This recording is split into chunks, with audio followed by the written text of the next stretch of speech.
അജ്മാനിൽ ഒരു villa വാങ്ങുന്നതിൻ്റെ procedure കാര്യങ്ങളൊക്കെ ഞാൻ അത്യാവശ്യം ഡീറ്റെയിൽ ആയിട്ട് തന്നെ മുന്നേ ഒരു വീഡിയോ അപ്ലോഡ് ചെയ്തിട്ടുണ്ടായിരുന്നു. പിന്നെ പലർക്കും ഉള്ളൊരു ഡൗട്ടാണ്, ഇപ്പോൾ നമ്മളിപ്പം അപ്പാർട്ട്മെൻറ്റിൽ താമസിക്കുന്ന വെച്ച് കമ്പയർ ചെയ്ത് നോക്കുമ്പോഴത്തേക്ക് ഇലക്ട്രിസിറ്റി എന്തോരം ഉപയോഗം വരുന്നുണ്ട്, പിന്നെ അഡീഷണൽ എന്തെങ്കിലുമൊക്കെ ചിലവ് വരുന്നുണ്ടോ, ഒരു വില്ലയിലോട്ട് മാറുമ്പോൾ എന്തൊക്കെ ശ്രദ്ധിക്കണം എന്നൊക്കെ ഉള്ളത്. അപ്പം എനിക്കറിയാവുന്ന കാര്യങ്ങൾ ഇപ്പം നമ്മുടെ ഏരിയയിലുള്ള കാര്യങ്ങളായിരിക്കില്ല ചിലപ്പോൾ മറ്റുള്ള ഏരിയയിലൊക്കെ വരുന്നത്. ഇപ്പം ഞങ്ങൾ താമസിക്കുന്നത് അലിയാസ്മീൻ എന്ന് പറയുന്ന ആ ഒരു ഏരിയയിലാണ്. അപ്പം ഇവിടെ ഈ ഒരു വില്ല വാങ്ങിയതിന് ശേഷം നമുക്ക് എന്തൊക്കെ എക്സ്പെൻസ് വന്നു, അങ്ങനെയൊക്കെ ഏകദേശം എനിക്കറിയാവുന്ന കാര്യങ്ങളാണ് ഞാൻ ഈ ഒരു വീഡിയോയിൽ ഉൾപ്പെടുത്തുന്നത്. അതുപോലെ തന്നെ സ്കൂളുകൾ, ഹോസ്പിറ്റൽ, ഇങ്ങനെയുള്ള അത്യാവശ്യ സംഭവങ്ങളൊക്കെ നമുക്ക് ആക്സസ് ചെയ്യാൻ പറ്റുന്ന ദൂരത്താണോ, ഇങ്ങനെ അത്യാവശ്യം അറിഞ്ഞിരിക്കേണ്ട കാര്യങ്ങളൊക്കെ ഞാൻ ഈ ഒരു വീഡിയോയിൽ ഉൾപ്പെടുത്തുന്നുണ്ട്. ആദ്യം തന്നെ നമുക്ക് ഇലക്ട്രിസിറ്റിയെ പറ്റി തന്നെ പറയാം. വില്ല വാങ്ങുന്ന പ്രൊസീജിയർ പറയുമ്പോൾ തന്നെ ഞാൻ പറഞ്ഞിട്ടുണ്ടായിരുന്നു, ഇപ്പോൾ സാധാരണ അപ്പാർട്ട്മെന്റിലൊക്കെ ഇലക്ട്രിസിറ്റി കിട്ടുന്നത് പോലെയല്ല. നമ്മളൊരു ഡെപ്പോസിറ്റ് ആയിട്ട് ഒരു 25,000 അറൗണ്ട് 25,000 ആണ് അത് അവർ ഇൻഫോം ചെയ്യുന്നതനുസരിച്ചാണ് നമ്മൾ പേയ്മെന്റ് നടത്തേണ്ടി വരിക. നമുക്കിപ്പോൾ എന്തോരം കേബിൾ ആവശ്യമുണ്ട് അതൊക്കെ അനുസരിച്ചിട്ടാണ് ആ എമൗണ്ട് വാരി ചെയ്യുന്നത്. അപ്പോൾ അപ്രോക്സിമേറ്റ്ലി ഒരു 25 to 30 തന്നെ കണക്ക് കൂട്ടേണ്ടി വരും. അത്രയും ഒരു എമൗണ്ട് നമ്മളൊരു ഇനിഷ്യൽ ഇൻവെസ്റ്റ്മെന്റ് പോലെ ചെയ്യേണ്ടതുണ്ട്. പക്ഷെ നമുക്ക് ബെനിഫിറ്റ് ആയിട്ട് വരുന്നത് നമ്മൾ സാധാരണ റെന്റൽ അപ്പാർട്ട്മെന്റിലൊക്കെ താമസിക്കുമ്പോൾ നമ്മൾ കൊടുക്കാറുള്ള ഹൗസിംഗ് ഫീ എന്ന് പറയുന്ന ഒരു സംവിധാനം നമുക്ക് വില്ലകളിൽ, ഇങ്ങനെ സ്വന്തമായി വാങ്ങുന്ന വില്ലകളിൽ ഉണ്ടായിരിക്കില്ല. അപ്പം ആ ഒരു എമൗണ്ട് തന്നെ അത്യാവശ്യം നമുക്ക് ഇലക്ട്രിസിറ്റി ബില്ലിൽ ഭയങ്കര ഒരു അഡ്വാൻറ്റേജ് ആയിട്ട് നമുക്ക് കിട്ടാറുണ്ട്. പക്ഷേ ഈ ബിഗിനിങ്ങിലുള്ള ഒരു ഡെപ്പോസിറ്റ് അല്ലാതെ ആക്ച്വലി നമ്മൾ ആ ഒരു കണക്ഷന് വരുന്ന ഒരു ചാർജാണ്. ആ ഒരു എമൗണ്ട് നമ്മൾ ശരിക്കും വില്ല വാങ്ങുമ്പോൾ ഉള്ള എക്സ്പെൻസ് പറഞ്ഞ കൂട്ടത്തിൽ തന്നെ ഞാൻ അതിൻ്റെ കൂട്ടത്തിലായിട്ട് ആഡ് ചെയ്ത് പറഞ്ഞിട്ടുണ്ടായിരുന്നു. പിന്നെ മറ്റൊരു കൺസേൺ ആയിട്ട് പലരും ചോദിച്ചിട്ടുള്ളത് എന്താണെന്ന് വെച്ച് കഴിഞ്ഞാൽ വെള്ളത്തിൻ്റെ ഉപയോഗമാണ്. ഇപ്പം നമുക്കിപ്പം ഗാർഡനൊക്കെ അത്യാവശ്യം ഉണ്ടെങ്കിൽ അതനുസരിച്ചിട്ട് വെള്ളത്തിൻ്റെ ഉപയോഗം വരും. പക്ഷെ ഞങ്ങളിപ്പം ഇവിടെ വരുന്നതിന് തൊട്ട് മുന്നേ ഞങ്ങൾ ദുബായിലെ അപ്പാർട്ട്മെൻറ്റിലാണ് താമസിച്ചിട്ടുണ്ടായിരുന്നത്. അവിടെ 2 bedroom അപ്പാർട്ട്മെൻ്റ് ആയിരുന്നു. അവിടെ സമ്മറിൽ നമുക്ക് ഒരു ഏകദേശം 1,000 ആ ഒരു റേഞ്ചിലാണ് ഞങ്ങൾക്ക് ബില്ല് വന്നുകൊണ്ടിരുന്നത്. പക്ഷേ ഇവിടെ ഇപ്പം ഞങ്ങൾക്കിപ്പം മൊത്തത്തിലൊരു 3,000 സ്ക്വയർ ഫീറ്റിൻ്റെ വില്ലയാണ്. അത്യാവശ്യം മുറ്റമുണ്ട്, അധികം ചെടികളും ഒക്കെ ഞങ്ങൾ നട്ടിട്ടുണ്ട്, നന്നായിട്ട് ചെടികൾക്കൊക്കെ വെള്ളം ഉപയോഗിക്കുന്നുണ്ട്. പക്ഷേ കമ്പാരിറ്റീവ്ലി ബാക്കിയുള്ള കാര്യങ്ങൾക്ക് ഞങ്ങൾ അങ്ങനെ ലാവിഷായിട്ട് ഉപയോഗിക്കുന്ന കൂട്ടത്തിലല്ല. മാക്സിമം ലിമിറ്റ് ചെയ്തൊക്കെ തന്നെയാണ് AC കാര്യങ്ങളൊക്കെ ഉപയോഗിക്കാറുള്ളത്. എന്തായാലും ഞങ്ങൾക്ക് മാക്സിമം ഇതുവരെ ഇപ്പം 1.5 years ആവുന്നു ഇത് ഞങ്ങൾ മേടിച്ചിട്ട്. ഇതുവരെ ഞങ്ങൾക്ക് 1000-ൽ മേളിലേക്ക് ഞങ്ങൾക്ക് ചാർജ് പോയിട്ടില്ല. അതും വിൻ്റർ ടൈമൊക്കെ ആകുമ്പോൾ നമ്മൾ ചെടിയുടെ വെള്ളത്തിൻ്റെ ഉപയോഗം AC ഒക്കെ കുറച്ച് കഴിഞ്ഞ് കഴിഞ്ഞാൽ ഒരു 300-ൽ മേലെ ഞങ്ങൾക്ക് പോയിട്ടില്ല. അത് വെച്ച് നോക്കുമ്പം ദുബായിൽ താമസിച്ച് ഞങ്ങൾക്ക് പരിചയമുള്ളൂ. അജ്മാനിൽ എങ്ങനെയാണ് അപ്പാർട്ട്മെൻറ്റിൽ ഇലക്ട്രിസിറ്റി ചാർജ് വരുന്നതെന്ന് ഞങ്ങൾക്ക് അറിയത്തില്ല. അപ്പോൾ അത് വെച്ച് കമ്പയർ ചെയ്യുമ്പോൾ ഞങ്ങൾക്ക് ഇത് വളരെ കുറവായിട്ടാണ് തോന്നിയത്. പിന്നെ അതിന് മെയിൻ കാരണം എന്താണെന്ന് വെച്ച് കഴിഞ്ഞാൽ ഈ നമുക്ക് ഈ ഒരു ഹൗസിംഗ് ഫീ വരുന്നില്ല. അതുപോലെ സേവേജിന് ഈ യാസ്മീൻ ഏരിയയിലൊന്നും സേവേജ് ഇപ്പോൾ സ്റ്റാർട്ട് ചെയ്തിട്ടില്ല. അത് മേ ബി ഒരു 2 yearsലൊക്കെ സ്റ്റാർട്ട് ഉണ്ടാവുള്ളൂ. ഇപ്പോൾ കറണ്ടിലി നമുക്കെന്ന് വെച്ച് കഴിഞ്ഞാൽ ടാങ്കറുകൾ നമ്മുടെ പ്ലോട്ടിൽ തന്നെ ഫിക്സ് ചെയ്തിട്ടാണുള്ളത്. അതൊരു 2 വർഷമൊക്കെ കൂടുമ്പോഴേ അത് ഫുള്ളാവുള്ളൂ. അത് നമുക്ക് ക്ലീൻ ചെയ്യുന്നതിന് ഒരു 250 ആ ഒരു എമൗണ്ടാണ് ചാർജായിട്ട് വരുന്നത്. അത് 2 വർഷം കൂടുമ്പോഴേ വരുന്നുള്ളൂ. ഞങ്ങൾക്കൊക്കെ അങ്ങനെയാണ്, ഇതുവരെയും ഞങ്ങൾക്ക് മാറ്റേണ്ടി വന്നിട്ടില്ല. പക്ഷേ ഞങ്ങളുടെ തന്നെ ഈ ഏരിയയിൽ 1-2 ഫാമിലീസ് പറയുന്ന കേട്ടിട്ടുണ്ട്, അവരുടെ വീട്ടിലൊക്കെ ഒരു 3 മാസം കൂടുമ്പോഴത്തേക്ക് ഈ ടാങ്ക് ഫുള്ളാവുന്നുണ്ട്, അപ്പോൾ അങ്ങനെ മാറ്റേണ്ടി വരുന്നുണ്ടെന്ന്. അതിനി ടാങ്ക് ചെറുതായതാണോ എന്താണ് കാരണമെന്ന് ഞങ്ങൾക്ക് പ്രത്യേകിച്ച് അറിയത്തില്ല. അത് 1-2 പേര് മാത്രമേ ഞങ്ങൾ അങ്ങനെ പറയുന്ന കേട്ടിട്ടുള്ളൂ. ബാക്കി എല്ലാവരും ഏകദേശം ഒരു 2 വർഷം കൂടുമ്പോഴാണ് മാറ്റേണ്ടി വരാറുള്ളത്. അതിനാകെ 250 dirhams ആണ് ചാർജ് വരുന്നുള്ളത്. പിന്നെ അടുത്തൊരു പോയിന്റ് വരുന്നത് സ്കൂളുകളുടെ അവൈലബിലിറ്റിയാണ്. ഞങ്ങളുടെ കുട്ടികൾ പഠിക്കുന്ന സ്കൂൾ ഇവിടെ നിന്ന് 12 minute ആണ് ഡിസ്റ്റൻസ് വരുന്നത്. ഒട്ടുമിക്ക സ്കൂളുകൾ മാക്സിമം പോയ ഒരു 20-25 minutesൽ പോകാവുന്ന ദൂരമൊക്കെ തന്നെ ഉള്ളൂ. പിന്നെ നമ്മൾ കറക്റ്റ് ഈ യസ്മീൻ്റെ ലൊക്കേഷൻ നോക്കുകയാണെങ്കിൽ ഷാർജയുടെ റഹ്മാനിയ ബോർഡറുമായിട്ട് കണക്ട് ചെയ്തിട്ടാണ്, അതിന് തൊട്ടടുത്തായിട്ടാണ് ഈ യാസ്മീൻ വരുന്നത്. അതുകൊണ്ട് തന്നെ ഒട്ടുമിക്ക ഷാർജ സ്കൂളുകളുടെ ബസ്സുകളും ഇവിടേക്ക് അവൈലബിൾ ആണ്. യാസ്മീൻ ഏരിയ കഴിഞ്ഞിട്ടാണ് അൽ ഹീലിയോ വരുന്നത്, അതും കഴിഞ്ഞിട്ടാണ് സഹിയ വരുന്നത്. അപ്പം ഹീലിയോയുടെ ആ ഒരു എൻഡ് പോർഷനിൽ സഹിയയിലൊക്കെ താമസിക്കുന്നവർക്ക് ഉമൽക്യൂൻ സ്കൂളുകളും ആക്സസബിൾ ആണ്. അവിടെയുള്ള ബസ്സുകളും അവിടേക്കൊക്കെ വരുന്നുണ്ട്. പിന്നെ ഈ ഒരു ഏരിയയിൽ ടൗൺ ഹൗസുകളും ഉണ്ട്, അതുപോലെ തന്നെ സ്റ്റാൻഡ് അലോൺ വില്ലകളും ഉണ്ട്. അപ്പോൾ അതുകൊണ്ട് തന്നെ ഇതൊരു കമ്മ്യൂണിറ്റി അല്ല. പക്ഷെ ഇപ്പോൾ നമ്മളിപ്പോൾ മലയാളികൾ പുതുതായിട്ട് വരുന്നവരൊക്കെ ഇങ്ങനെ ചേർന്നിട്ട് നമ്മളൊരു വാട്സപ്പ് ഗ്രൂപ്പ് ക്രിയേറ്റ് ചെയ്തിട്ടുണ്ട്. ലേഡീസിനും ജെൻസിനും സെപ്പറേറ്റ് ആയിട്ട് ഒരു ഗ്രൂപ്പ് ഉണ്ട്. അപ്പോൾ അത്യാവശ്യം പുതുതായിട്ട് വരുന്നവർക്ക് എന്തെങ്കിലുമൊക്കെ ഇൻഫർമേഷൻസ് ഒക്കെ ആവശ്യമുണ്ടെങ്കിൽ ഗ്രൂപ്പിൽ ചോദിച്ചു കഴിഞ്ഞാൽ നമുക്ക് ഫുൾ ഇൻഫർമേഷൻ കിട്ടുന്നതാണ്. പിന്നെ പബ്ലിക് ട്രാൻസ്പോർട്ട് നോക്കുകയാണെങ്കിൽ മെയിൻ റോഡ് ഭാഗത്തൊക്കെ ബസ് സ്റ്റോപ്പുകൾ കണ്ടിട്ടുണ്ട്, ബസ്സുകളും കണ്ടിട്ടുണ്ടെങ്കിലും ഞങ്ങൾ ഇതുവരെ അത് ട്രൈ ചെയ്ത് നോക്കിയിട്ടില്ല. പിന്നെ ടാക്സികൾ നമുക്കിപ്പം വില്ലകളുടെ ഉൾഭാഗത്തേക്കൊന്നും കിട്ടത്തില്ല. അപ്പം മെയിൻ റോഡിൽ പോയി കഴിഞ്ഞാൽ അതും എത്ര ഫ്രീക്വൻ്റ് ആയിട്ട് കിട്ടുമെന്ന് അറിയില്ല.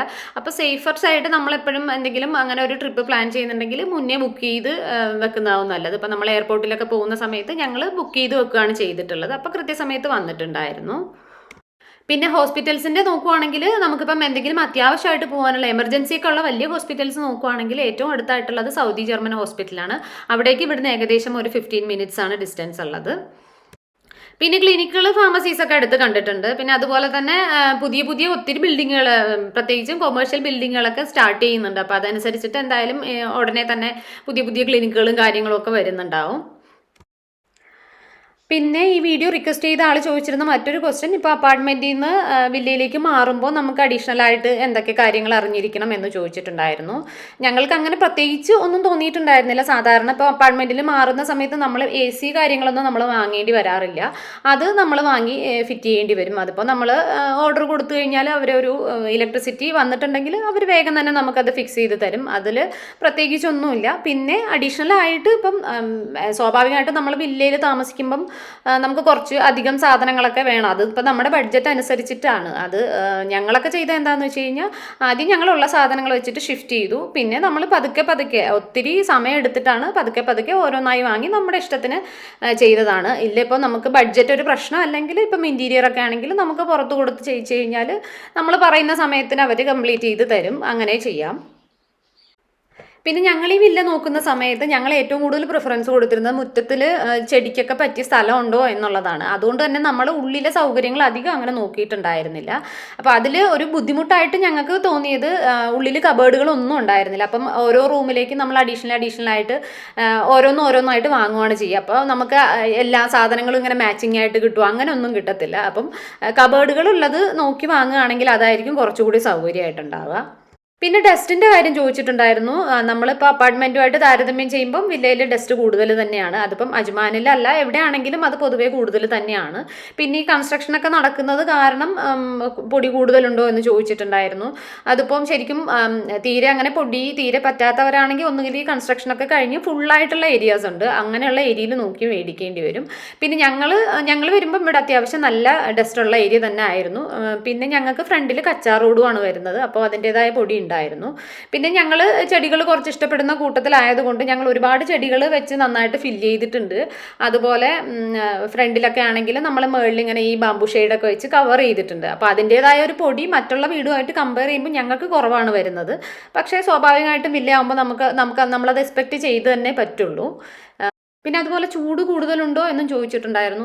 അതൊക്കെയും ഈ പറഞ്ഞ പോലെ നമ്മൾ നമ്മളെങ്ങനെയാണ് ആ ഒരു വീടിൻ്റെ അറ്റ്മോസ്ഫിയർ അനുസരിച്ചിട്ടാണ്. ഞങ്ങൾക്ക് ഒത്തിരി ഷെയ്ഡുകൾ പ്രത്യേകിച്ചും ഈ വർഷമാകുമ്പോൾ, ലാസ്റ്റ് ഇയർ ഞങ്ങൾക്ക് കുറച്ച് ചൂടൊക്കെ ഫീൽ ചെയ്യുന്നുണ്ടായിരുന്നു. പ്രത്യേകിച്ചും ഫ്രണ്ടിലെ ടൈൽസ് ഇങ്ങനെ ചൂടായിട്ട് ആയിരുന്നു കൂടുതലും ചൂട് ഫീൽ ചെയ്യുന്നുണ്ടായിരുന്നത്. പക്ഷേ ഈ വർഷം ആയപ്പോഴത്തേക്കും ഞങ്ങൾ അത്യാവശ്യം ഞങ്ങളുടെ വീടിന് ചുറ്റും ഒരുവിധം ഷെയ്ഡായിട്ടുണ്ട്, ചെടികളും വളർന്നിട്ടുണ്ട്. പിന്നെ നമുക്ക് അഡീഷണൽ ഷെയ്ഡും കിട്ടിയിട്ടുണ്ട്. ഒക്കെ നമ്മൾ ഒറ്റയടിക്ക് ചെയ്തതല്ല, എല്ലാം പതുക്കെ നമ്മൾ ഓരോ ദിവസവും ഓരോ പറ്റുന്നിടത്തോളം കാര്യങ്ങൾ നമ്മൾ ആഡ് ചെയ്ത് ചെയ്തുകൊണ്ടിരിക്കുകയാണ്. അപ്പോൾ അതനുസരിച്ച് ദിവസം കഴിയുന്നോറും ഞങ്ങൾക്ക് അതിൻ്റേതായ ചേഞ്ച് കാണുന്നുണ്ട്. പിന്നെ ഇപ്പം നമ്മൾ ഇവിടെ വന്നിട്ട് ഉടനെ തന്നെ നമ്മളിപ്പം ചെയ്തതാണ് ഈ ഗാർഡൻ സെറ്റ് ചെയ്യൽ കാര്യങ്ങളൊക്കെ. ഇതിൻ്റെയൊക്കെ ഫുൾ ഡീറ്റെയിൽ ആയിട്ടുള്ള വീഡിയോ ഞാൻ എടുത്തു വെച്ചിട്ടുണ്ട്. പക്ഷേ പറഞ്ഞ പോലെ എനിക്ക് എഡിറ്റിങ്ങിന് സമയം കിട്ടാത്തത് കാരണം ഇതുവരെ എനിക്കത് ചെയ്യാൻ പറ്റിയിട്ടുണ്ടായിരുന്നില്ല. ഇപ്പം ഈ കാണുന്ന പോലെ നമ്മൾ മണ്ണൊക്കെ കൊണ്ടുവന്നിട്ട് പുറത്തുനിന്നുള്ള മണ്ണ് ഇറക്കിയിട്ടാണ് നമ്മൾ ഇതൊക്കെ ചെയ്തിട്ടുണ്ടായിരുന്നത്. അപ്പോൾ അതൊക്കെ പറ്റുന്നിടത്തോളം വേഗത്തിൽ ഞാനൊന്ന് വീഡിയോ ഇടാൻ ശ്രമിക്കാം. പിന്നെ വില്ലയിലേക്ക് മാറുമ്പോൾ വരുന്ന അഡീഷണൽ എക്സ്പെൻസ് എന്ന് പറയുമ്പോൾ നമ്മൾ എത്രത്തോളം വേണ്ടാന്ന് വെച്ചാൽ കുറേ കാര്യങ്ങളൊക്കെ നമ്മൾ പ്രാക്ടിക്കലി നോക്കുമ്പോൾ ചെയ്യേണ്ടി വരുന്ന കുറച്ച് കാര്യങ്ങളൊക്കെ ഉണ്ട്. ഇപ്പോൾ നമ്മൾ ഇവിടെ വരുമ്പോഴത്തേക്കും നമുക്ക് അങ്ങനെ ഈ ഗാർഡനിലേക്കായിട്ട് പൈപ്പുകളൊന്നും പ്രത്യേകിച്ച് കൊടുത്തിട്ടുണ്ടായിരുന്നില്ല. ഒരു വാഷിംഗ് മെഷീൻ വെക്കാൻ വേണ്ടി മാത്രം ബാക്ക് സൈഡിൽ ഒരു പൈപ്പ് തന്നെ ഉണ്ടായിരുന്നുള്ളൂ. അപ്പോൾ നമ്മളിപ്പോൾ 2-3 പൈപ്പുകളൊക്കെ ഇങ്ങനെ അഡീഷണൽ വെക്കേണ്ടി വന്നിട്ടുണ്ടായിരുന്നു. അതുപോലെ കിച്ചണിൽ നോക്കുമ്പം കിച്ചണിൽ നിന്ന് ഞങ്ങൾക്ക് മെയ്ഡ് റൂമിലേക്ക് ഞങ്ങൾക്കൊന്ന് ഒരു ഡോർ ഇട്ടാൽ കൊള്ളാമെന്നുണ്ടായിരുന്നു. അപ്പോൾ നമ്മൾ അത് ഇടിച്ച് പൊളിച്ചൊക്കെ ചെയ്യേണ്ടി വന്നിട്ടുണ്ട്. ചോദിച്ചിട്ടുണ്ടായിരുന്നു. അപ്പോൾ അങ്ങനെയൊക്കെ വരുന്ന റിക്വയർമെൻറ്റ്സ് അഡീഷണൽ ഉണ്ടെങ്കിൽ അതൊക്കെ നമുക്ക് വരും. പിന്നെ മെയിൻ്റനൻസ് എന്ന് പറയുന്നത് നമ്മളിപ്പം അപ്പാർട്ട്മെൻറ്റിലാണെങ്കിൽ നമ്മൾ ഇയർലി മെയിൻ്റനൻസ് ചാർജ് എന്ന് പറഞ്ഞ് കൊടുക്കുന്ന ആ ഒരു സംഭവമില്ല. പകരം നമുക്ക് അല്ലാണ്ട് വരുന്ന മെയിൻ്റനൻസ് കാര്യങ്ങൾ ഒക്കെ നമുക്ക് ചെയ്യേണ്ടി വരും.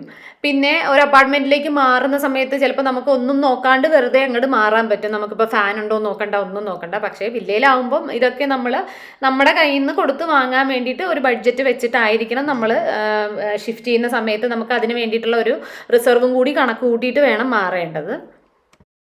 പിന്നെ ഞങ്ങൾക്ക് കാർ പോർച്ച് ഉണ്ടായിരുന്നില്ല, അപ്പോൾ അത് ഞങ്ങൾ കെട്ടേണ്ടി വന്നിട്ടുണ്ടായിരുന്നു. പക്ഷെ അതൊക്കെ നമ്മൾ ഒരു സമ്മറൊക്കെ ആയ ഒരു പീക്കായ സമയത്ത് തന്നെ കെട്ടിയിട്ടുണ്ടായിരുന്നുള്ളൂ. അപ്പോൾ ഞങ്ങൾ ഫസ്റ്റ് പ്രയോറിറ്റി കൊടുത്തിട്ടുണ്ടായിരുന്ന ഇപ്പം ചെടികൾക്കും അതുപോലെ ബേർഡ്സ്, നമ്മുടെ കോഴികൾക്കുള്ള കൂട്, അങ്ങനെയുള്ള സംഭവങ്ങൾക്കൊക്കെ ആയിരുന്നു. അപ്പം അതെല്ലാം നമ്മൾ ഫസ്റ്റ് ആ ഒരു ഷിഫ്റ്റ് ചെയ്ത സമയത്ത് തന്നെ നമ്മുടെ ബഡ്ജറ്റിൽ കയറി വന്നിട്ടുണ്ടായിരുന്നു. പിന്നെ ക്ലീനിങ് ഒരു ടാസ്ക് ആണല്ലോ എന്ന് ചോദിച്ചിട്ടുണ്ടായിരുന്നു. തീർച്ചയായിട്ടും നമ്മൾ അപ്പാർട്ട്മെന്റിലാവുമ്പോൾ നമ്മൾ ഒരു സിംഗിൾ ഫ്ലോറിലാണ്, നമ്മൾ എത്ര കൂടുതൽ ക്ലീൻ ചെയ്യണമെങ്കിലും ഒരു സിംഗിൾ ഫ്ലോറിൽ നിന്ന് കറങ്ങിയിട്ടുള്ള പരിപാടി ആയത് കാരണം നമുക്ക് കുറച്ചും കൂടി ഈസിയാണ്. പക്ഷേ നമ്മൾ പ്രത്യേകിച്ചും അപ്പാർട്ട്മെന്റിൽ നിന്ന് വില്ലയിലോട്ട് മാറുമ്പോഴത്തേക്ക് കുറച്ചുകൂടി നമുക്ക് ആ ഒരു ബുദ്ധിമുട്ട് ആയിട്ട് ഫീൽ ചെയ്യും. പിന്നെ അല്ലെങ്കിൽ നമുക്ക് ഇപ്പം മെയ്ഡൊക്കെ കൂടി ഉണ്ടെങ്കിൽ നമുക്കതൊരു ബുദ്ധിമുട്ടാവത്തില്ല.